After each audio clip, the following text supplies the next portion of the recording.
I was not allowed anymore to cooperate with our production companies, so in the same time, as Maya said, actually political situation and ideological rhetoric has changed, so we so-called, we have been calling us never black wave filmmakers, we called us young Yugoslav film, you see, or new Yugoslav films. That was the name. And this black Yugoslav film, that is something what is somehow imposed by the politicians. They have been criticizing us that they are like looking at reality through the black sunglasses, what is so stupid, you see, but that was how they accused us. But in the same time, when the cultural politic was changed, then the new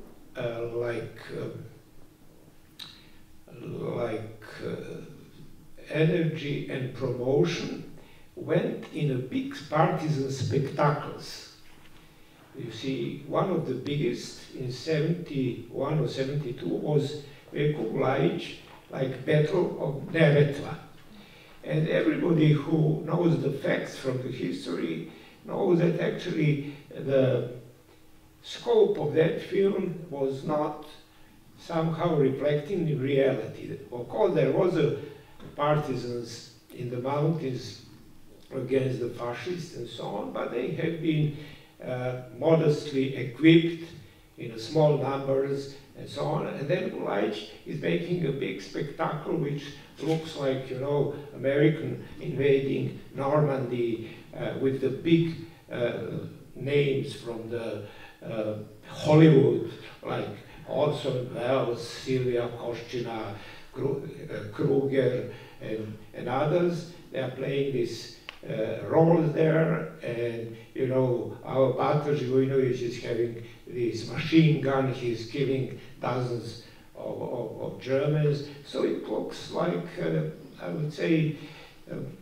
some sort of false presentation, and for me it was even, I would say, some sort of falsification of the history. So I thought, and they have been also, and in the press there was also all those big articles, promotion. Now we are making, we are coming out with the facts from the Second World War, which these black filmmakers are avoiding and not dealing with that. So I thought, okay, let me be, before I go to out as a guest worker, just trying to make something like my message. I knew those villages in our part of Vojvodina, which is called Srem, with some small mountains. The whole Vojvodina is quite flat, and the partisan movement in Vojvodina was not strong and weak, but in those mountains there have been the people who could hide, who could also, because it is close to Bosnia, who could also then flee to Bosnia in a bigger partisan unit. So I knew some of those facts, and I went in that village, as I said, with the technique of Kino Club. As it happens that they have been making some promotional touristic film in that mountain. So they then, when I said, okay, I will help you, but you give me also the crew 3-4 days for a few hours, and then we went there, and I said to villagers nothing else. I said, look, you see what is now in the press, all these lies by all these people who are actually just misusing your engagement and your suffering. Tell me the story, how you actually spend the time, and some of them survive, some of them are dead. So we had a camera in front of them, and that is what is their story. And of course, in this, you Yugoslav system, when you finish editing of the film, you go to one commission, which is called like censura, but it was called commission for viewing the films, which has to give some sort of approval that the film goes to the cinemas. Each film from Slovenia to Macedonia has to pass that commission, and this time, when this film went in this my area where I live in Novi Sad, then this commission decided Žilnik has gathered some klošars and some drunken people to present partisans, and they stopped the film. So next day I went in the village, and the peasant said, "Where is the film? We have prepared our audience for film." I said, "No, it is stopped by censorship." He said, "What censorship? Who are in the censorship?" I said, "Some clerks and some people in Vojvodina, that is the regional Ministry of Culture." And then, without my suggestion, they start talking among themselves, do we have a car? Do we have a tractor? 15 of them said, "Look, we have all been in the partisan units. Let's see what this bureaucracy, why this bureaucracy is against us." So they sat in a tractor, you see, with this cart which is after tractor, 15 of them. I also climbed, and we did it about maybe 90 minutes to come in Novi Sad, and they went in the government, the house, the building of government, and I thought they will not be letting in. But they have had some cards, which is actually that they have been a member of partisan insurgency from 41. So they have this identity card where they say he was a partisan 40, all 15 of them, and this poor man on the door, he said, okay, you can go. Whom you are asking for? Said, Minister of Culture of Vojvodina. So they went in actually room of the secretary, and she said, "Who are you?" They said, "We are the partisans from 15 unit of Fruška Gora group." And whom you want? They said, "We want to speak to minister." And one relatively young man, he was 40, he came and said, "What do you want?" And one took a pistol, he said, "Are you Četnik or Ustaša? I will kill you here." And then another said, "Don't kill him here because he will leave blood and it will be dirty. Let's bring him in on the street." And he, poor man, he was trembling like, no, what is happening? He was really very afraid. And they said, "You stop the film." "No, it is the mistake." He said, "Make the new paper." And he, poor man, really take the new paper. That is a proof that it can be shown. And he signed it, and they took it, and of course, with this paper, I went to the president of this censura, showing him the paper, and they give us a print. So the film was having relatively good he was good received at the Berlin Film Festival. I would say 60% of the texts have been relatively positive, 40% they have been speaking that actually I did some manipulation with them. But then also in foreign festivals went well, and I mean finally the film is taken internationally in some very high-level anthologies about documentary about the Second World War, and it is for them it was something what they really have been proud of. So I mean it is a small thing. So you're asking about that is a small story about your Nice story, thank you. During the introduction, you have already started that period in Germany, and I want to know, we all know, for example, that Dušan Makavejev flew across the ocean to continue filmmaking. How did you decide to go to West Germany as a Gastarbeiter? Well, for me, what was happening in this hour, actually changing and shifting this rhetoric towards dogmatism, that was a big surprise for me, because you know, I was, even when I was young, I was in Novi Sad like one of the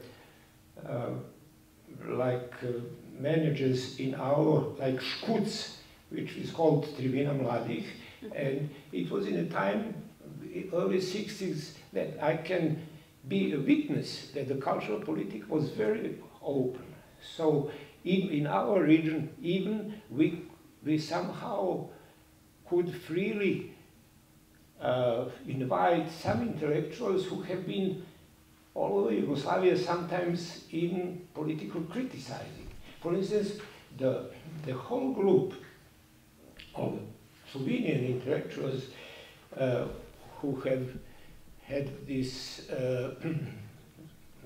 magazine which was stopped, you know, in 60s.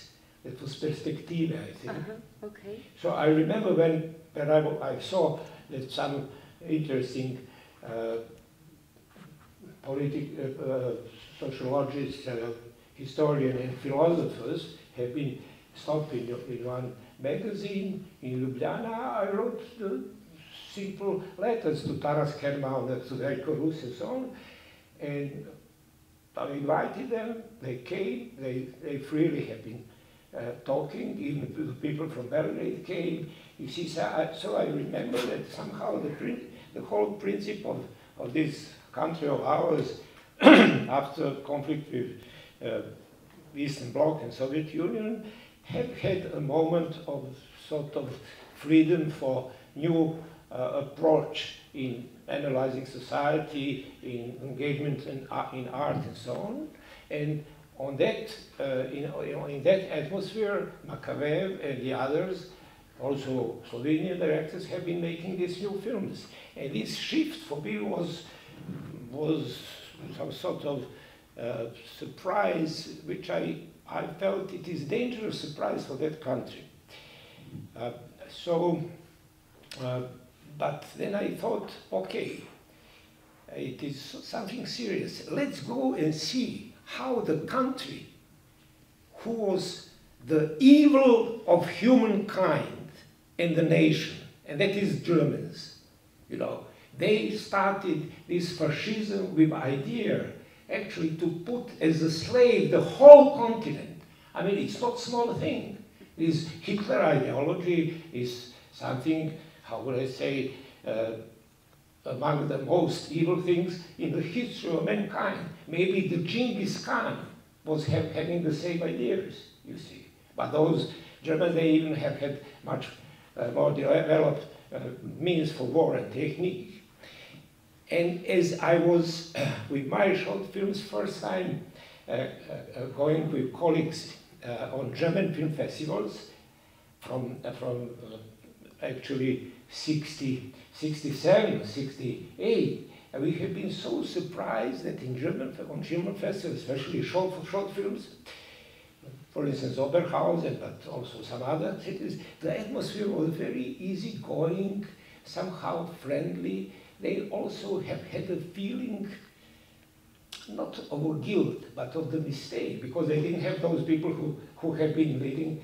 And then for me, I wanted to see how actually the society could get somehow healed, you understand, and how in that society you could be received. If they have been receiving so many guest workers from Turkey, from Greece and from Yugoslavia, I thought it must be some new sort of easy and friendly atmosphere where the people are feeling relatively okay. Otherwise, they will not sit there, you see, because nobody was pushing these guest workers like the prisoners. They came by their own will.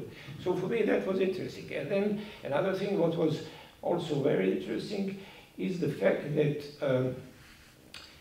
in those years, the German also you can say, new film has been born with these great masters like Herzog, like Fassbinder, like Alexander Kluge, like Wim Wenders.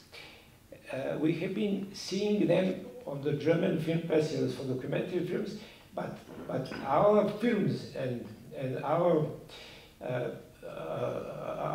invited films have been stronger than theirs. You see, for instance, Zagreb, documentary filmmaking and also animation was among the best in the world.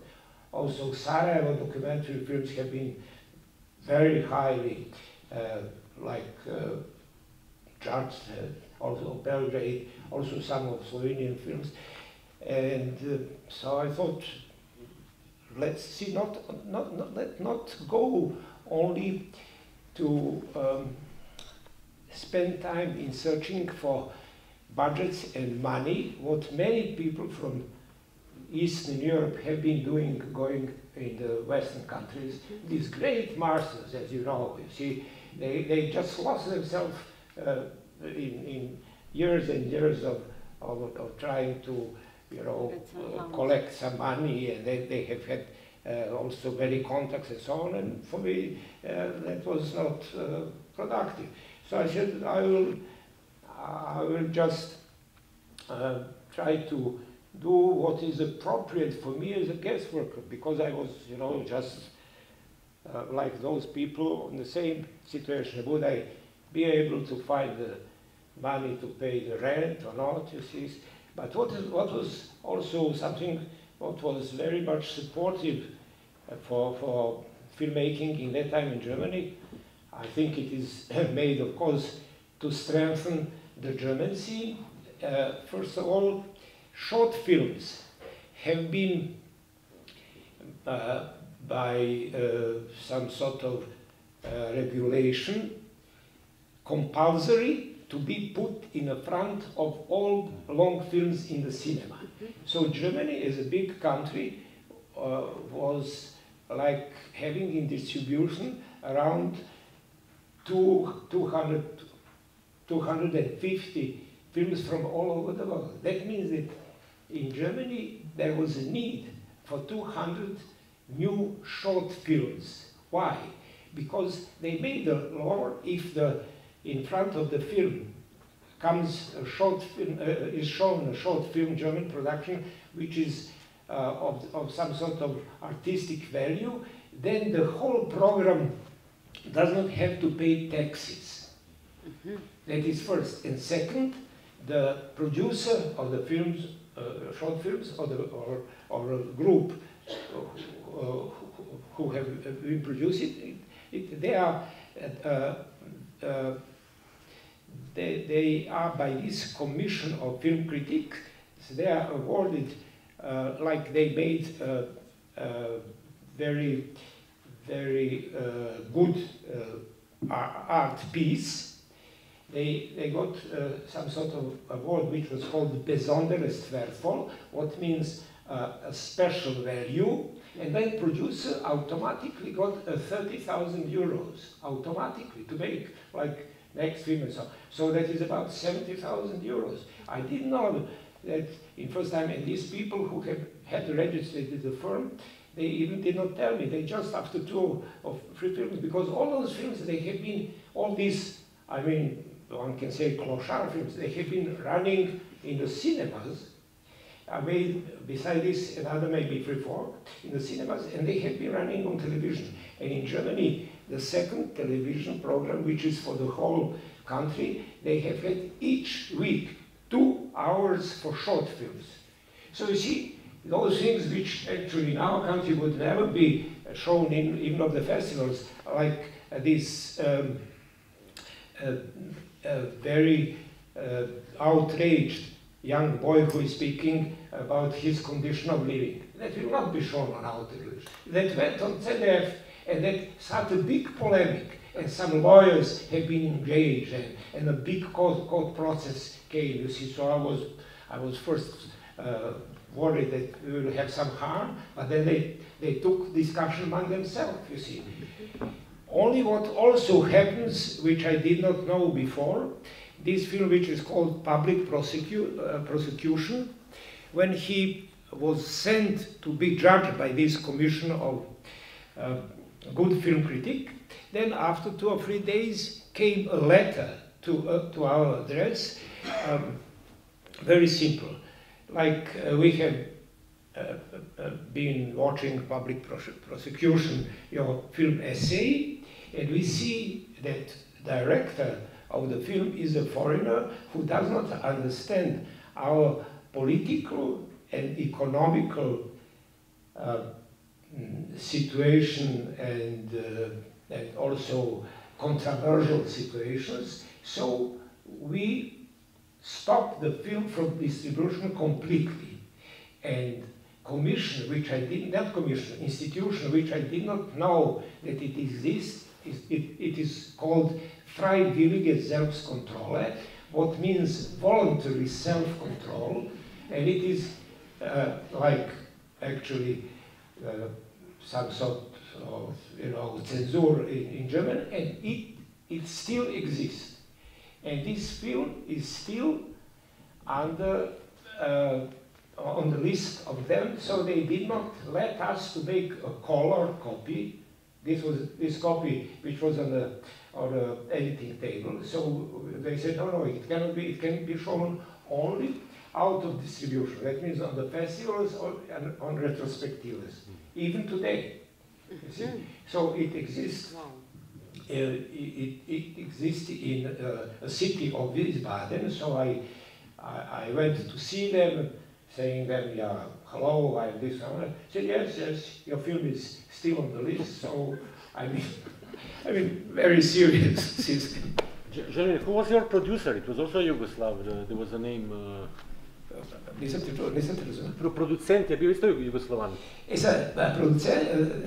This producer, Vlada Majic, he was actually one cameraman, a very successful commercial cameraman, who fled Yugoslavia in this time of 50s illegally, and he made a career. So actually, as he was having a registered company, then I asked him, and he was friendly, I asked him, can you, because they needed to have a dress and everything. So for some film, he gave us his registration, and then afterwards I registered my film, my firm, which is called Alligator Film, with one actually a guy who was assistant for organization. So here you have seen maybe 3-4 films where it stays Alligator Film, but we made another 3-4 which we already had been shown in Yugoslavia, because when I was leaving Germany, and then we have had in our room 2 or 3 print copies, so I brought some, so those copies have been shown. Maybe you have seen this film which is called Lorelei, and what else, something else. This event tour was also shown. I already have been, but funny and I would say comic element of my German excursion was when I went there, I was not feeling comfortable to say to German colleagues that I have a problem with censorship in Yugoslavia, so I just skipped that. And maybe they will not believe me, you see, because you are now, of course, audience from Slovenia, you will not believe if I tell you something, but it is pure truth. When this cameraman Thomas Mauch was called by Alexander Kluge, and he is a very, very famous cameraman, he said, Thomas, come here, here is Žilnik, he has made some films with, Grand Prix here and there, and Thomas said, yes. What do you want? He wants now to film something on the streets. Are you free? So first surprise was that he said, okay, I have here my camera, I have his material. So he took 2 bags, big bags. He gave me one bag. He said, we are going out. So in Yugoslavia, you will wait at least 15 days, 30 days, or 60 days, because we didn't have enough cameras. That was this 35mm camera. We never have material in our business. And then the man asked me, you got some awards, but I don't remember your name. Can you tell me what you made? I said, I am director of a film which is called Frühwerke. He says, Frühwerke? I said, yes. He said, I see that, Herzog. You know, if I would not have seen your scene on the Danube and the draft, we will not go on that river there. So he was inspired by Karpo Godina.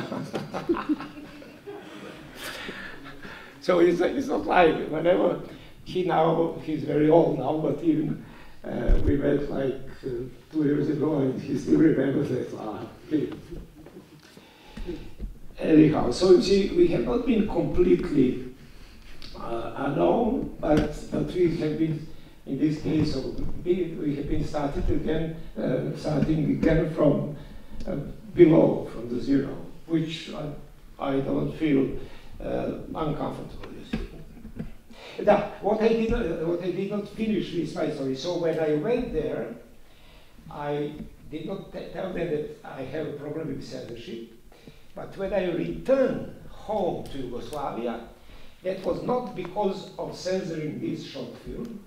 That was another case which was more dramatic. We made also a long film, which is called Paradis, eine imperialistische tragikomedije.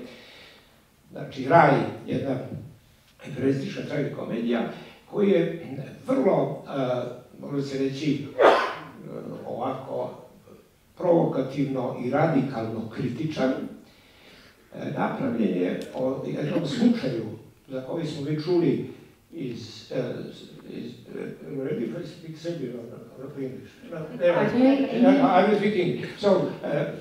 So we made that film Paradis, Paradise, imperialistic comedy. We made it based on some facts which happens in Germany in 75 or 76, when actually one of the members of the Berlin parliament, who was right-orientated, he started a campaign to become a mayor of Berlin, and in this campaign he was, in one moment, taken hostage by some anarchists, and then in the press, every 2 or 3 days, there had been his photograph, how he was tortured. He was, you know, with some injuries and blood, and he was also giving some small sentences. I'm still prevailing, I'm tougher than they are, whatever. And after 12 or maybe 13 days, he somehow escaped from these people who took him hostage and came on television and made the propaganda like, you see, there are people who are under the drugs and they are drunken and they are idiots, so I fight them. And then he won the election, which took part like a week ago. And before he was promoted in Berlin Parliament as a president, some journalists have found those people who have been like taking him hostage. There are some anarchists and maybe some drunk, people who are under the, you know, heroin, whatever. So said, yes, he paid us that we play like we took him hostage, and we have been bringing this paradise sauce to make his blood and so on, but he didn't give us all the money. So that was this scandal, you see, and out of that we then developed a story, and we made a long film, which of course, like making long film on a negative takes about altogether half a year or maybe more. When the film was premiered in München, I was stupid, and my friends around me, we have been stupid. We have not following what is happening in the news, but in those weeks and days, this radical, critical political group, which is called Bader-Meinhof Group or afterwards they changed the name in the Rotterdam. They start first making burning of big stores, and then they start killing people. And just 3 or 4 days before our premiere, actually 2 very important politicians in Germany have been killed, really killed. One was a public prosecutor of the country, and another was chief of commerce. They have been killed, and then in Germany, of course, because of that, the whole political atmosphere completely shifts. I mean, they have been outraged, and they have been trying to see who are people on intellectual scene, but also in the schools, also in the offices, who are anarchistic and left orientated. So when this premiere of our film came, the distributor told me the police came and watched the film, and they are very much angry, so they stopped me, they gave me the paper that I cannot show it next 2 weeks, which was already announced in the press. So I said, okay, we will see what happens. And we went home, me and my cameraman, and then that night, very late, at 12 o'clock, police came in our apartment to search, do we have any connections with this Red Army fraction, Rotterdam fraction, but of course we didn't have, you see.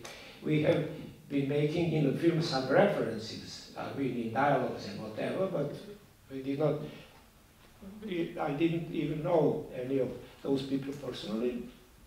And the police, then searching 300 of our papers, they found that we did not pay the taxes for the 2 honorary of main actors. So the main actor, he got 5,000 German marks, and girl actors got 7,000, and you need then to pay these taxes, 30%, and we did not pay it.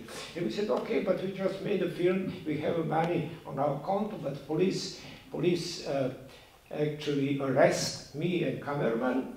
That was 1 o'clock in the evening, and brought us in police station and start pressing us. You should say you have maybe some connection. We say we don't have, we don't know that people. And then in this very uncomfortable moment, I remember that Alexander Kluge, who is the president of Association of Filmmakers, that he is also a lawyer, and he has his office. And I said to police chief, I ask you to call my lawyer. And Kluge came at 2 o'clock morning, 2 o'clock morning. And when he saw me and Andrei, he said, you must have made some accident with the car if they... And I said, no, we told him that. And he went to talk with the police, and he made arrangement, okay, because of this atmosphere, everybody is suspicious, you have to leave Germany in 12 hours, so that means tomorrow till 3 o'clock. Just put your, and nothing will happen, they will not give you any stamp that you cannot, but now leave Germany for some time, you see. So we went home, but I never was... How much was some time? Well, I remember. How much was some time? You see, they didn't say anything. He just said, just go now in this atmosphere. Now it's summer, you go on vacation, they will not spend you. So I went home, and then, in Germany, I was not speaking about censoring in Yugoslavia, so when I came back in Yugoslavia, I was not speaking about censoring in Germany. What happened?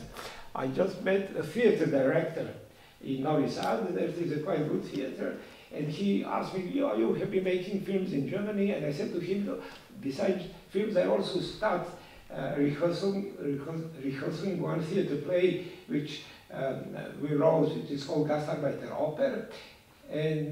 But I really was having the difficulties in rehearsing, because that was left very much dogmatic communist group.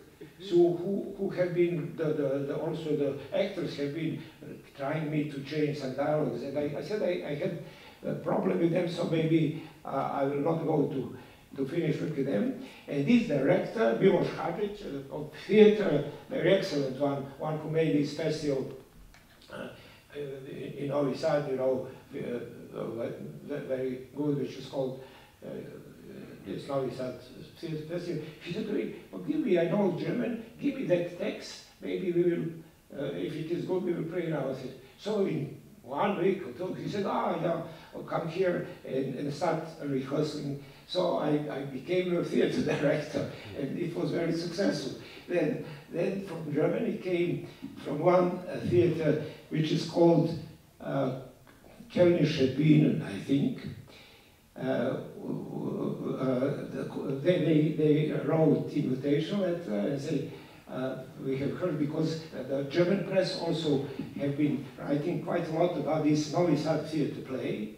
I mean, the biggest newspaper, not only newspaper, but also this theater magazine. It was good text, so I was invited in Köln, so I didn't have any problem, I mean, by entering Germany. I mean, but now, as it is 50 years over, I can speak, tell the story, because it doesn't mean anything, you see, but in that time. So, I mean, that is, if you ask me, that is something what is good for and healthy for the young people who wants to deal with the art and creation. So in Serbian language, to say it precise, the best thing for young artists is to be despise, prezren, like a dog, prezren kao pas, kao straight dog, and to feel free as a god. Very nice point. Žilnik will be with us till Saturday, I guess, or Sunday? Till Sunday. So just ask him questions. You have seen, he loves to talk. So just go ahead. And thank you so much, Želimir. And now it's time to invite you to Ploščad to continue with FeKK great program. Thank you once more, Želimir.